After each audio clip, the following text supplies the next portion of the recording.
Le monde entier est un théâtre, et tous, hommes et femmes, n'en sont que les acteurs, écrivait Shakespeare dans Comme il vous plaira. Cette phrase, à la fois poétique et sociologique, résume l'intuition centrale du 3e chapitre de Les lois de la nature humaine de Robert Greene. Dans toute interaction humaine, chacun, volontairement ou non, porte un masque. Il s'agit d'un ensemble d'attitudes, de paroles, de mimiques qui visent à présenter une image spécifique de soi, celle qui paraît la plus avantageuse, la plus rassurante ou la plus stratégique. Dans une société où l'apparence joue un rôle crucial, que ce soit dans les milieux professionnels, politiques ou intimes, apprendre à identifier ces masques devient une compétence essentielle.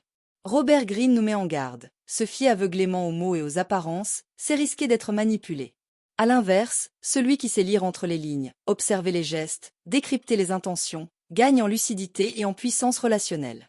Cet exposé se propose de développer une analyse détaillée de ce chapitre en 3 temps. Nous verrons d'abord pourquoi et comment les individus endossent des rôles sociaux. Nous étudierons ensuite les clés qui permettent de lire les masques des autres avec justesse. Enfin, nous réfléchirons à la manière de jouer consciemment son propre rôle sans trahir son intégrité. Cette démarche, loin de favoriser le cynisme, ouvre la voie à une forme de lucidité bienveillante, indispensable pour évoluer dans un monde où l'authenticité cohabite en permanence avec la stratégie. Le masque n'est pas une invention malveillante. Il répond à une nécessité ancienne, biologique et culturelle. L'être humain est un animal social, dont la survie dépend depuis toujours de l'acceptation par le groupe. Dès l'enfance, nous apprenons que certaines émotions doivent être contrôlées. Pleurer peut attirer la moquerie, exprimer sa colère peut provoquer le rejet. Progressivement, chacun développe des stratégies de présentation de soi. Le mot même de personnalité vient du latin persona, qui désignait le masque de théâtre antique, un outil à la fois identitaire et protecteur. Robert Greene souligne que nous avons tous appris à incarner différents rôles selon les contextes, élève appliqué, enfant obéissant, ami loyal, employé fiable, etc. Ces rôles ne sont pas toujours mensongers. Ils sont souvent le fruit d'une adaptation sincère à des attentes sociales. Mais lorsqu'ils deviennent des outils de manipulation ou d'auto-illusion, ils peuvent nous éloigner de notre nature profonde. Greene distingue plusieurs fonctions principales du masque. La fonction de protection. Il s'agit ici de dissimuler ses faiblesses, ses peurs, ou ses blessures pour éviter de donner prise à la critique. Une personne timide adoptera un masque de distance. Une personne anxieuse peut se montrer hyperactive ou joviale. La fonction d'adaptation. Dans une entreprise, un salarié sourira même s'il est en désaccord. Un politicien affirmera des valeurs qu'il ne partage pas pour gagner des voix. Ces comportements sont devenus des normes acceptées. La fonction de manipulation. Ici, le masque devient un outil de pouvoir. Il permet à certains de séduire, de convaincre, voire de dominer, en jouant un rôle qui flatte les attentes de l'autre. Greene illustre cela avec l'exemple de l'empereur Auguste. Officiellement modeste et dévoué à la République, il se présentait comme un simple citoyen. En réalité, il consolidait habilement son pouvoir personnel. Le masque d'humilité servait de façade à une stratégie impériale efficace. À l'heure des réseaux sociaux, l'obsession pour l'authenticité crée une nouvelle forme de masque, celui de la transparence. Nous voulons paraître vrais, vulnérables, accessibles. Mais cette sincérité est souvent scénarisée, répétée, optimisée. Les selfies décontractés, les confessions publiques, les indignations en ligne sont parfois des postures codées.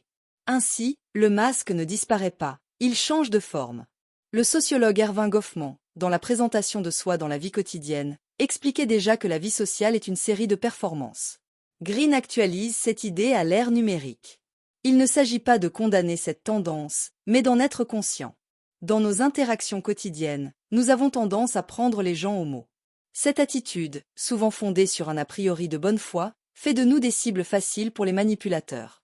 Greene souligne que beaucoup d'individus sont des acteurs naturels. Ils savent simuler la modestie, l'enthousiasme ou l'empathie de façon convaincante. Certains deviennent même des maîtres du masque, au point de se convaincre même de leur rôle. Plus encore, notre besoin émotionnel de faire confiance brouille notre jugement. Nous voulons croire que la personne qui sourit est honnête, que celle qui parle de justice est juste, que celle qui semble vulnérable ne peut pas nuire. Cette naïveté nous expose à de nombreuses désillusions, collègues toxiques, partenaires infidèles, leaders manipulateurs. Pour Greene, la maîtrise de l'observation non verbale est essentielle. Les masques sont souvent bien construits sur le plan verbal, mais le corps trahit ce que la bouche tente de dissimuler. Il recommande d'observer attentivement. Les expressions faciales fugitives, un sourire crispé, un froncement de sourcils involontaire. La posture, une posture rigide ou trop détendue peut signaler un malaise ou une volonté de domination. La voix, Un ton trop monocorde ou exagérément dynamique peut trahir un effort de persuasion non sincère. Green met aussi en garde contre les excès d'émotions affichés. Trop de larmes, trop de joie, trop de colère. Ce trop-plein peut être un signal d'alerte. L'émotion authentique est souvent nuancée, complexe, intermittente. Apprendre à lire les masques nécessite du temps. Il ne s'agit pas de juger hâtivement, mais de développer un regard lent, attentif. Green propose une méthode en 3 étapes. Observez plusieurs fois une même personne dans différents contextes. Notez les dissonances entre ce qu'elle dit et ce qu'elle fait. Ne pas projeter ses propres attentes ou craintes sur l'autre. Un bon observateur ne cherche pas la vérité absolue mais des indices répétés, des motifs comportementaux. Cette posture analytique est précieuse dans la vie professionnelle, recrutement, gestion d'équipe, dans les relations intimes, amour, amitié, et dans la vie citoyenne, évaluer les discours politiques, médiatiques. Enfin, Green rappelle que cette compétence n'est pas nouvelle. Les jeunes enfants, avant d'être socialisés, détectent naturellement les émotions vraies et fausses. Ils évitent instinctivement les adultes instables, reconnaissent les visages bienveillants.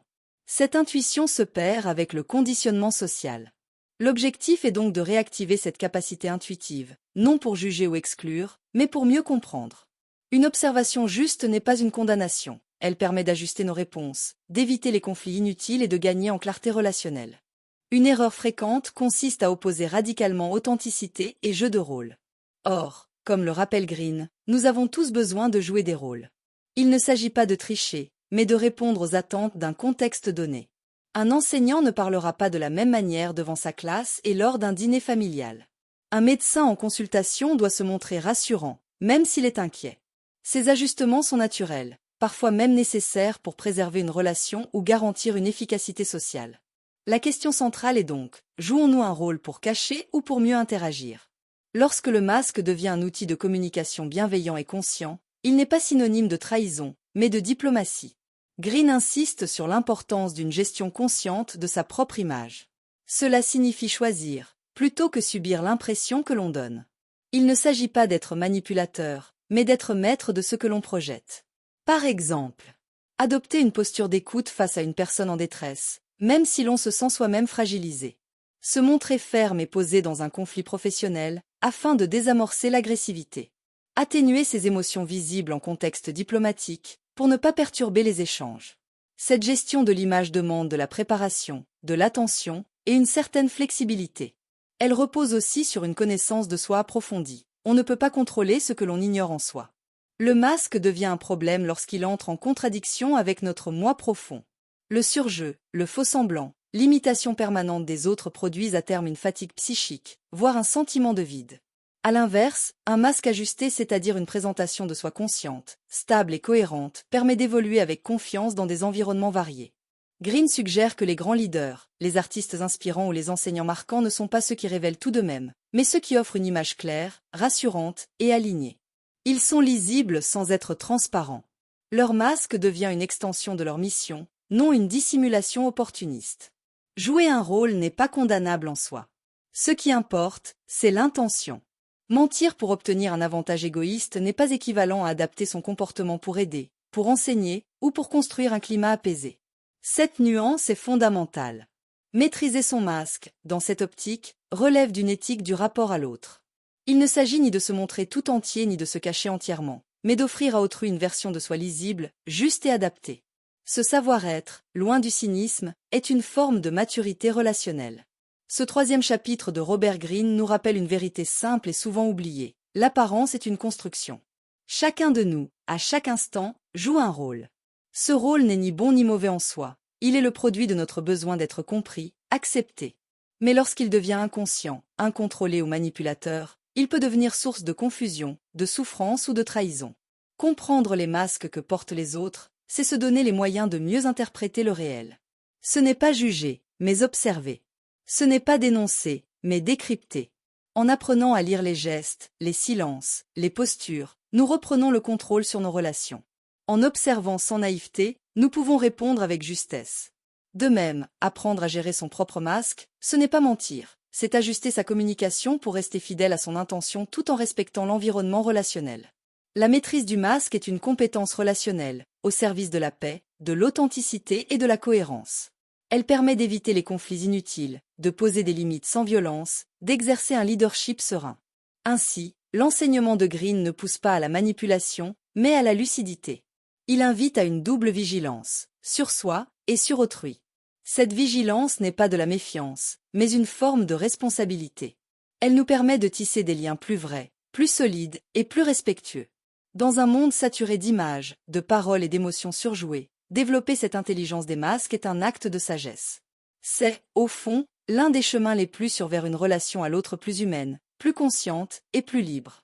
Merci de m'avoir écouté. Si vous avez apprécié ce contenu, n'hésitez pas à le partager autour de vous et à nous faire part de vos réflexions dans les commentaires. À très bientôt!